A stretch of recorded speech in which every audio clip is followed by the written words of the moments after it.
जिस पुरानी फैक्ट्री में अभिरा को कैद किया गया था, वहां की हवा में धूल, सीलन और युवराज के अहंकार की गंध घुली हुई थी। पिछले कई घंटों से वह अभिरा को तोड़ने की कोशिश कर रहा था, लेकिन उसकी हर धमकी और चीख अभिरा की खामोशी से टकराकर दम तोड़ रही थी।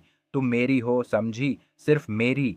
युवराज उसके चेहरे के पास चिल्लाया। अभिरा ने बिना पलक झपकाए उसकी आंखों में देखा। उसकी नजरों में डर नहीं, घृणा थी। यह देखकर युवराज का गुस्सा सातवें आसमान पर पहुंच गया। वह इस प्रतिरोध को बर्दाश्त नहीं कर पा रहा था। गुस्से में उसने अपना हाथ उठाया और पूरी ताकत से एक थप्पड़ अभिरा के गाल पर जड़ दिया। चा एसएसएस एक्ट की आवाज उस खाली हॉल में गूंज उठी। थप्पड़ इतना जोरदार था कि अभिरा का संतुलन बिगड़ गया और वह जमीन पर गिर पड़ी। लगभग 5 सेकंड के लिए उसकी आंखों के आगे अंधेरा छा गया और कानों में एक तेज साई साई की आवाज गूंजने लगी।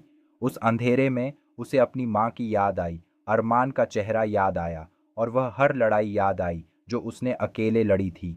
और फिर जब उसने आंखें खोलीं तो कुछ बदल चुका था। वह थप्पड़ उसके गाल पर नहीं, बल्कि उसके अंदर सोए हुए डर पर पड़ा था। उस एक पल में उसका सारा डर भाप बनकर उड़ गया था। वह अब शिकार नहीं थी। वह धीरे धीरे उठी। उसके होंठ के कोने से खून की एक पतली लकीर बह रही थी। उसने उसे अपनी उंगली से पोंछा और युवराज की आंखों में आंखें डालकर एक हल्की सी मुस्कान दी। उसकी मुस्कान में कोई दर्द नहीं, बल्कि एक अजीब सी जीत थी। मार लिया, उसने शांत लेकिन दृढ़ आवाज में पूछा। बस इतनी ही हिम्मत थी तुम में? युवराज उसकी इस प्रतिक्रिया से चौंक गया। उसे उम्मीद थी कि वह रोएगी, गिड़गिड़ाएगी। अभिराम ने एक कदम आगे बढ़ाया। तुमने मुझ पर हाथ उठाकर यह साबित कर दिया कि तुम हार गए हो युवराज।